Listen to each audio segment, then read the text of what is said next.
Assalamualaikum warahmatullahi wabarakatuh. Waalaikumsalam. Sebelum dari Ustadz Danu Official Channel sama Pak Haji Hasan Bisri BFC dan semuanya ada di sini. Ustadz Hilman juga ya. Apa namanya YouTube-nya? Ahilman Fauzi. Ahilman Fauzi dan Bumi Muhammad Ahilman Channel. Fauzi. Ya.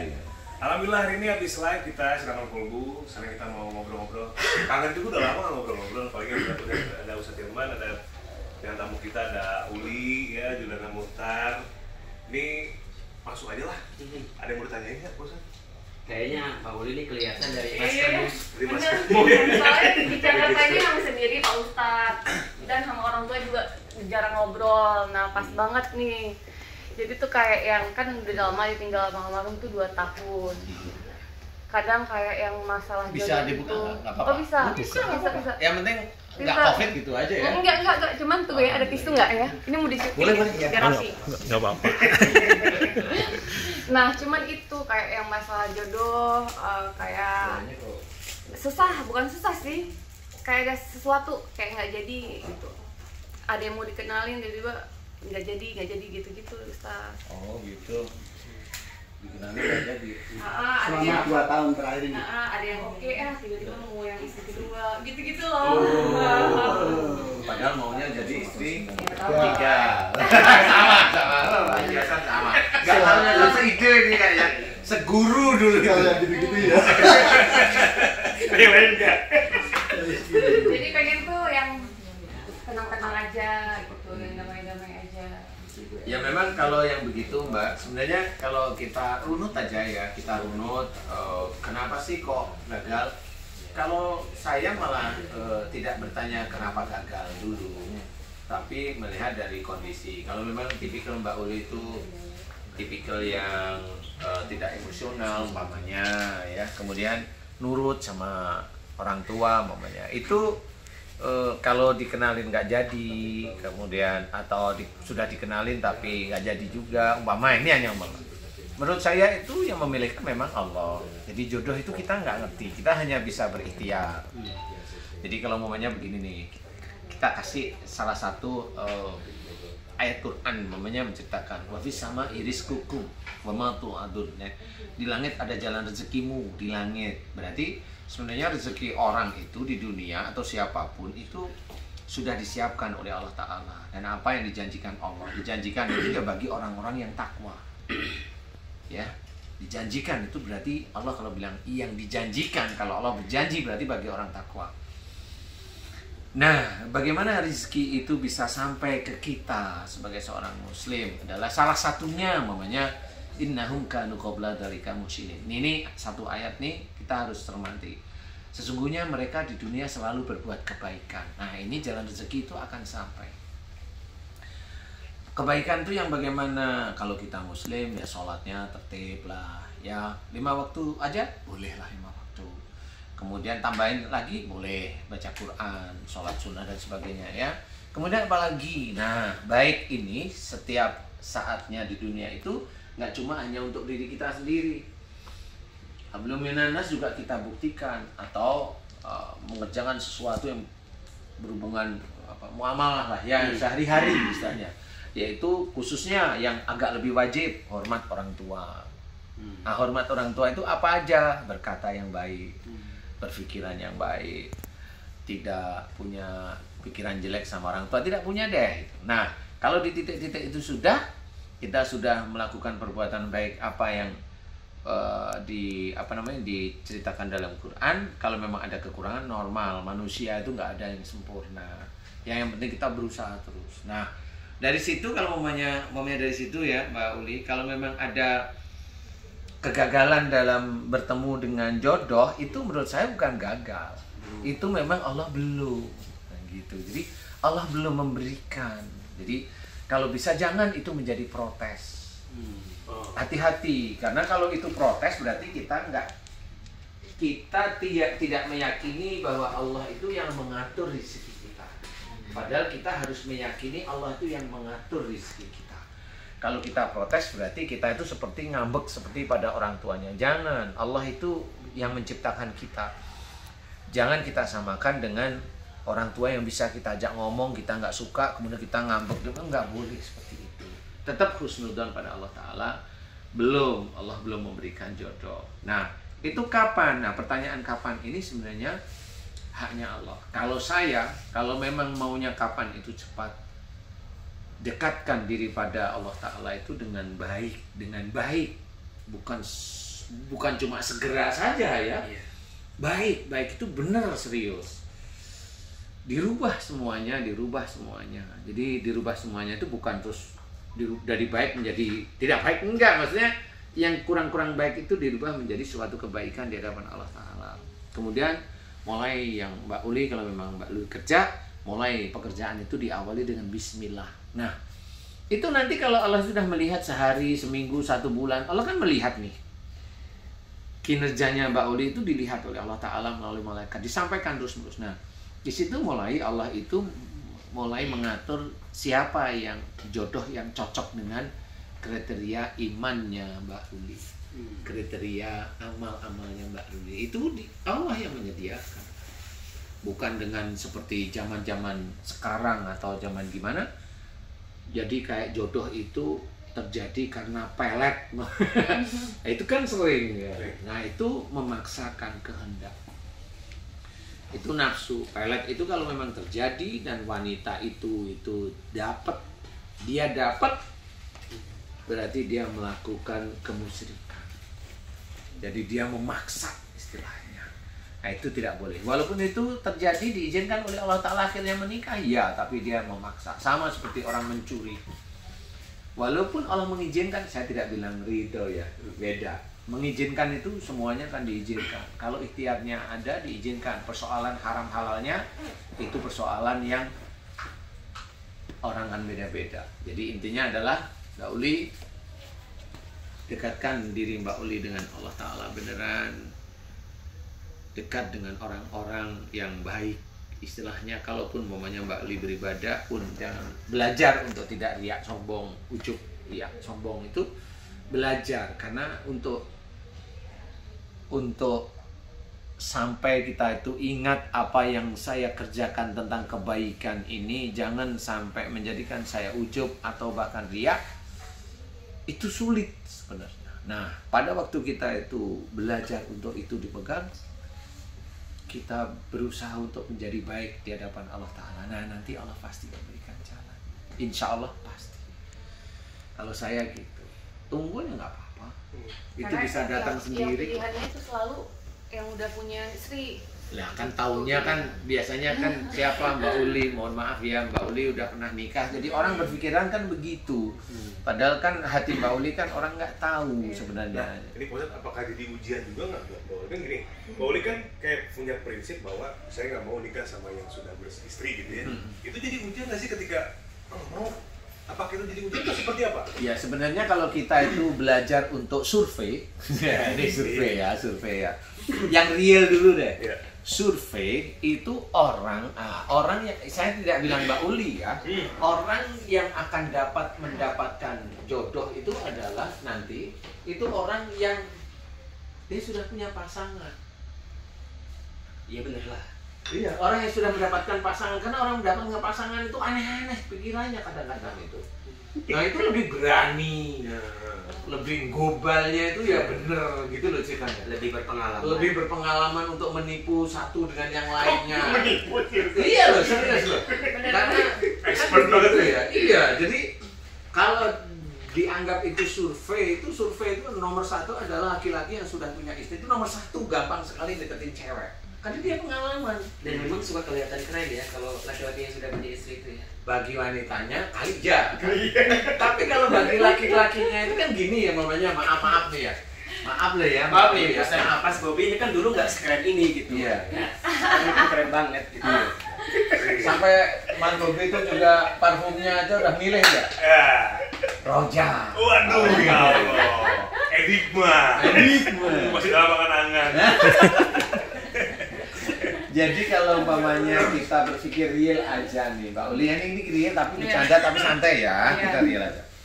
Laki-laki yang sudah beristri itu kalau dengar siapa dia, mohon maaf Mbak, saya nggak merendahkan ya, ini hanya sehari-hari ya. Oh dia sih ini apa umpamanya model, dia sudah punya suami, dia janda, itu langsung zen, itu ada di sini nih. Mohon maaf nih, makanya saya minta maaf beneran nih. Ini bukan menjelekkan, enggak. Ini laki-laki yang berpikir ya, bukan mau. Itu laki-laki berpikir. Nah, kalau janda mah, ini laki-laki jelek ya. Janda mah gampang karena dia juga pasti pengen. Itu otaknya begitu loh biasanya. Dan itu yang cepat. Tapi kalau mamanya laki-laki yang belum pernah beristri, dia ketemu janda malah mikirnya begini. Kok janda ya? Itu tetap ada di situ. Saya tidak berpikiran itu jelek, tidak. Tapi ini survei normal aja. Realita ya, kurang lebihnya seperti itu. Nah, bagi orang-orang yang laki-laki baik, laki-laki baik nih, kalau dia punya istri, rata-rata kalau baik tuh setia. Nih yang punya istri. Bener nih, ini realita aja. Tapi kalaupun umpamanya dia tidak punya istri, kita lihat dia tidak punya istri. Dia bercerai dengan istrinya. Kenapa dia bercerai? Kan dia ada kasus. Nah, kalau mamanya Mbak Uli itu maunya pingin, atau siapapun teman-teman yang janda itu pingin laki-laki yang tidak punya istri, kan tetap akan dapat mamanya seorang perjaka, bener, yang dia juga notabene pasti takut dengan mau menikah dengan, maaf ya, dengan yang sudah pernah bersuami, pastilah ada begitu. Atau dapat duda, paham ya? Nah, duda ini kan nggak pernah tahu dia bermasalah apa dengan istrinya. Taunya dia nggak punya istri, mohon maaf nih. Ini bisa menjadi masukan Mbak Uli nih ya. Mohon maaf nih ya. Dan kalau si duda itu dulunya dengan istrinya nakal, kan orang, maaf, teman-teman janda itu kan tidak berpikir bahwa dia jadi duda itu kan dari nakalnya. Taunya nggak punya istri. Lah itu loh maksud saya. Jadi ada beberapa kesulitan yang kita secara real memang sulit beneran. Makanya kalau saya caranya adalah cara ilahiyah. Serahkan sama Allah Ta'ala. Dengan cara-cara Allah. Satu, innahum kanu qabla dzalika muhsinin. Sesungguhnya mereka selalu berbuat kebaikan. Buat kebaikan aja terus. Kanu qalilan minal laili ma yahjaun. Orang-orang yang menyedikitkan tidur. Maksudnya apa? Datang ke majelis taklim, ke taklim pengajiannya. Pengajiannya baik loh ini. Bukan sesuatu yang malah nyalain saudara-saudaranya yang lain. Bukan, ini benar-benar ustadznya kompeten kan gitu ya. Kayak Ustadz Hilman ini kompeten. Ya, insya Allah ya. Jelas tidak mau menyalahkan saudara-saudaranya yang Islam, yang sedakwah itu. Belajar, dilihat ustadznya. Kapasitas ustadznya itu harus dilihat. Jangan ustadz yang ngomporin mulu itu ya, jangan. Nah, ini terbakar nih nanti. Kemudian apalagi wabil asarihum yastaghfirun. Jadi mulai senantiasa dekat dengan Allah Ta'ala dengan sholat sunnah tahajud, menambah ibadah. Dan di tahajud itu, nah ini yang susah nih, tidak banyak meminta tapi malah banyak mohon ampun. Nah itu susah sekali. Karena orang itu di sininya itu image-nya banyak dari teman-teman kita yang dakwah itu pada waktu tahajud mintalah gitu.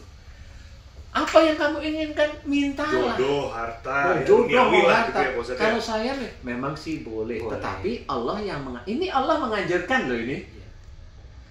Wastaghfirun. Ya, istighfar. Banyak istighfar malahan. Nah, ini sulit. Karena memohon ampun itu hanya mohon ampun aja. Tapi kalau kita dengar banyak teman-teman yang dakwah suruh minta macam-macam, ya boleh. Tapi kalau saya jangan terpancing. Nah, minta ampunlah terus. Ya Allah, jika saya sejak akhir balik hingga saat ini banyak melakukan kesalahan-kesalahan dan dosa yang selalu melanggar firman-firman-Mu dalam Quran komplit nih, dan juga selalu melanggar sunnah-sunnah-Mu, kita tidak mampu karena memang banyak sekali. Aku mohon ampun kepadamu ya Allah, astagfirullahaladzim. Itu aja dimohonkan ampunan. Kita masuk ke ranah ayat tersebut. Jadi bukan hanya untuk duniawi saja. Malu kalau saya malu. Allah menganjurkan mohon ampun, kita minta. Malu kalau saya. Walaupun boleh sih. Tapi yuk anjuran Allah kita gunakan. Kan gitu kalau saya itu. Paham ya? kita gunakan terus. Kemudian apalagi wa fi amwalihim haqqul lisaili wal mahrum umpamanya. Jadi ada di antara harta kita itu yang miliknya orang yang meminta dan tidak meminta, itu harus kita berikan. Entah itu wujudnya zakat kita mal, ya zakat mal kita maksud saya, atau infak, sedekah yang niatnya satu, lillahi ta'ala. Jangan kita itu menginfakkan atau mensedekahkan tapi kita ingin kembalian dari Allah Ta'ala, enggak usah, lillahi ta'ala. Nah itu yang jangan, karena orang-orang banyak menyuruh orang sedekah itu biar enggak kena musibah, biar enggak sakit, biar enggak macam-macam. Jangan, niatnya satu, lillahi ta'ala, biarlah Allah yang mengatur. Nah nanti insya Allah sampai kemana? Pertama kali sampai dengan Mas Bobi. Sampai kemana? Sampai ke Ustadz Bima. Sampai kemana lagi? Sampai ke Haji Hasan. Ini Ustadz. Ini kata-kata Pak Ustadz yang barusan ya, saya benar-benar garis bawahi bahwa ketika seseorang nih Pak Ustadz, ketika Allah menentukan jodoh untuk seseorang, kan si A nih laki-laki, berarti Allah itu mempersiapkan tuh banyak hal. Dilihat dari bagaimana hubungannya dengan orang tuanya, bagaimana cara dia bersosialisasinya, apa ada kesombongan, apa semua tuh dinilai sampai kebaikan dan keburukannya di sekufu itu yang itu ya, itu kebaikan dan keburukannya. Makanya kalau kita hati-hati ya, innahum kanu qabla dzalika musinin. Satu ayat ini itu kalau kita cerna, loh kita disuruh oleh Allah Ta'ala berbuat baik agar rezeki datang. Berbuat baik ini pandainya Allah, itu hanya kelihatan berbuat baik aja. Padahal kalau kita ngerenung diem, loh berbuat baik ini adalah perumpamaan kalau kita muslim itu ketakwaan loh. Karena unsurnya menyatu dengan rizki. Dan jangan lupa wa ma tu'adun, dan apa yang dijanjikan Allah. Kalau Allah itu berjanji, itu berarti ini takwa, nggak main-main. Cuma oleh Allah Ta'ala diserempetin aja, berbuat baik. Nah ini orang hanya berbuat baik itu ya begitu. Enggak menurut saya. Berbuat baik itu habis-habisan. Serius habis-habisan. Sehingga jalan kita menemukan rezeki nggak cuma jodoh, itu juga dari perbuatan-perbuatan kita.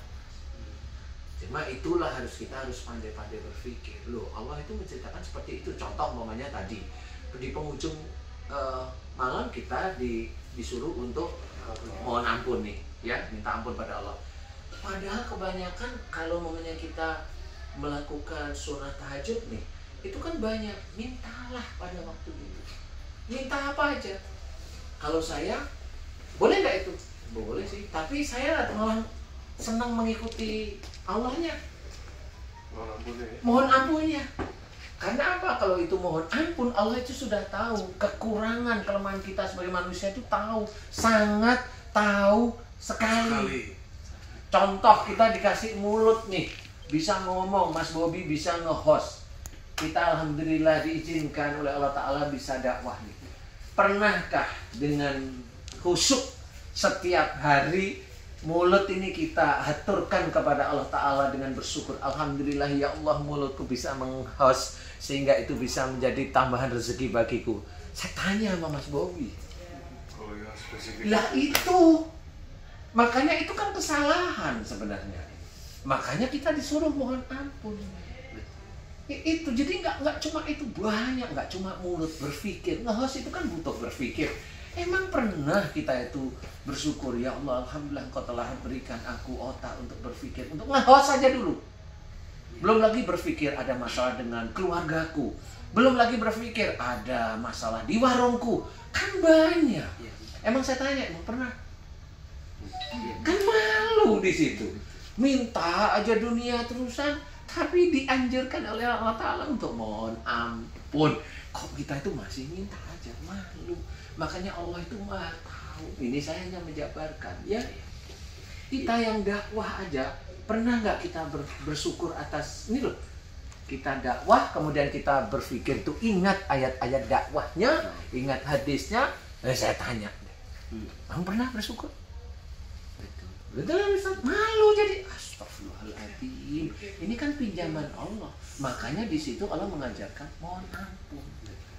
Makanya Ustaz kan ada istilah, ternyata banyak nikmat yang Allah berikan tanpa kita minta daripada permohonan yang kita ajukan dan belum dikasih sama Allah gitu. Iya, Iya kan? benar. Jadi banyak yang kita tuh nggak minta tapi dikasih sebenarnya. Iya.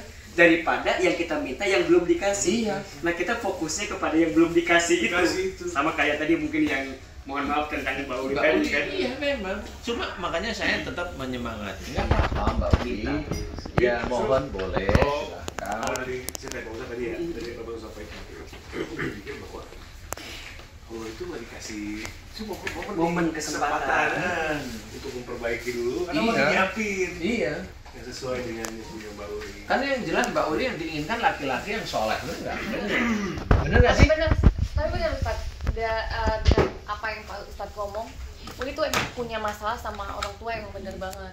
Kadang kalau telepon itu sama bapak, mungkin 4 bulan sekali, 3 bulan sekali, jarang berkomunikasi memang. Saya malah hampir berapa tahun ini nggak pernah loh telepon sama ayah saya. Karena saya sudah menikah. Ya, Pak Ustadz. Biar nggak serius-serius amat. Gitu. Tapi benar. Jadi kita tuh kayak minyak sama air. Emang nggak nemu. Karena papa TNI kan. Uli anak pertama keras banget. Jadi dari dulu emang diprotek banget. Ya nggak boleh pacaran apa. Emang dijaga banget nih. Sampai terakhir Uli ke Jakarta tuh sebenarnya kabur dari rumah.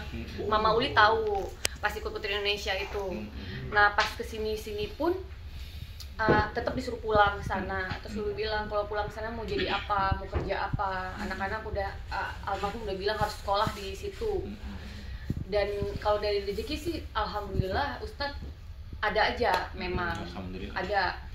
Nah segi itu misalnya tuh kalau jodoh, kalau yang sembarangan Uli pilih ya dari dulu mungkin Uli udah nikah. Cuman kan kita kan pengennya yang kayak Pak Ustadz bilang iman ya segalanya lah kan, itu yang karakternya udah dapat tiba-tiba punya istri kayak gitu. Jadi lebih yang ke Saya sebenarnya ada temen baik banget.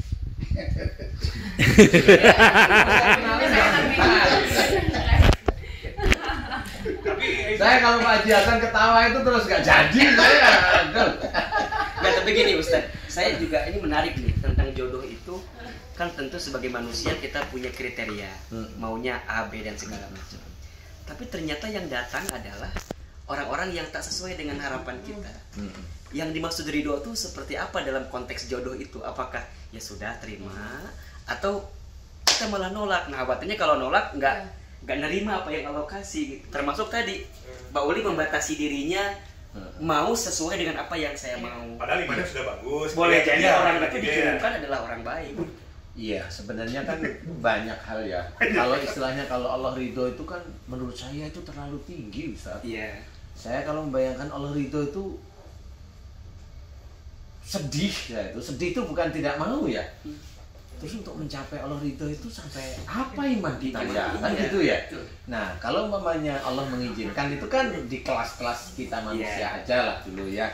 Jadi kalau Mbak Uli maunya pingin orang yang soleh namanya. Nah, sebenarnya single.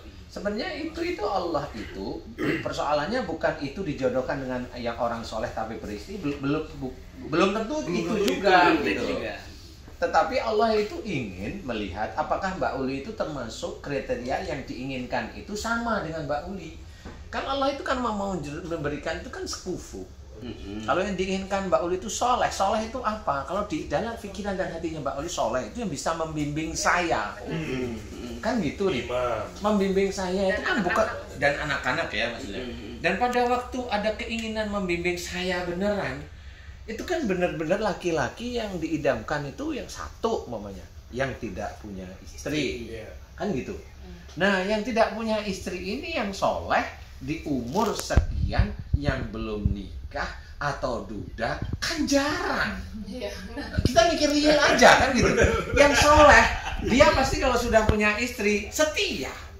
Pak Haji Hasan sama istrinya setia, soleh sekali kalau saya lihat. Tapi mau tadi Uli foto pernah ketemu satu kali ini jodohin sama orang kan. Udah komplit nih, udah segalanya komplit. Itu ya umurnya terlalu tua. Loh kan? Itu. Kan keinginan. Inisialnya siapa? Ya. Apa aja. Jangan sampai disebut inisial saya nih. Sobri. Yang terlalu tua tuh laki-lakinya. Iya, umurnya 50-an lah. Oh. Uli tuh pengennya 47 ke bawah, jangan 50 gitu. Bisa, Oh, berarti saya muda banget. Udah. Karena Uli 33, dia 50. Oh, 33 cocok. pas. Jauh. Padahal tuh udah baik. Iya. Dari karakternya udah dibilang, ini yang kita jodohin itu baik banget. Sampai dia bilang, Uli kalau bisa jangan sakitin gitu. Nah, itulah yang Lebih bisa. Mapannya juga oke sih. No, sebenarnya Heeh. karena nafsunya Mbak Uli nggak mau yang segitu. Iya. Padahal yang namanya nggak mau itu apa yang dicari? Nah, kalau itu. saya berpikir, yang penting Mbak Uli. Performa gitu. Bukan. Nah, jadi benar. Saya mau ngomong, yang penting itu dari sisi batinnya itu Iya. aman lah kan gitu. Kalau orangnya baik itu batin itu aman semua. Iya, tenang. Iya, apalagi Terus pas udah Uli nolak kan, terus kayak ada penyesalan kan. Terus Uli coba Uli yang ngechat duluan kan, karena apa dia respon kan kita udah sempat makan, tapi Uli gak pernah berdua sama teman. Nah dia kayak yang seneng ya tadi ketemu, Uli gak balas-balas sampai besok karena kayak aduh males deh gak mau kasih harapan gitu. Terakhir Uli mikir duduk kan, apa ya aku minta sama Allah itu udah yang terbaik juga masih nolak. nah ya itu. Apa ini ya gitu kan kadang gitu, Iya, tapi iya. sadarnya udah sebulan ke depan. Nanti coba chat, apa kabar mas gini-gini kan, dia nggak ada respon lagi mas. Nah Iya. itu bukan jodoh Kan gini, sebenarnya gini ya. Orang bagaimanapun juga orang itu dia punya gengsi. Iya sih. Nah ini kesalahan. Orang itu punya gengsi. Dia punya martabat ceritanya. Kalau mamanya dia agamanya cukup lumayan baik, dicuekin, dia akan mutus. Udah, ini bukan jodoh saya. Dia langsung begitu.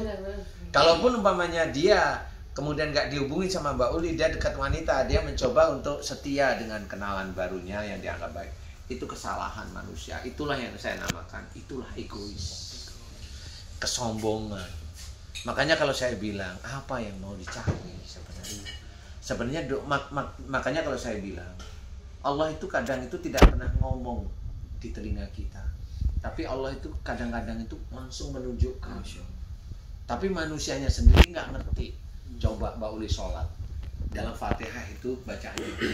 Kan minta diberi jalan yang lurus. Jalan yang diridhoi. Doanya bisa aja. Tetapi Mbak Uli nggak ngerti. Kalau itu sebenarnya sudah di depan mata. Tapi karena ego, karena kesombongan, karena keinginan secara ini musnah. Saya satu orang, dia udah punya istri.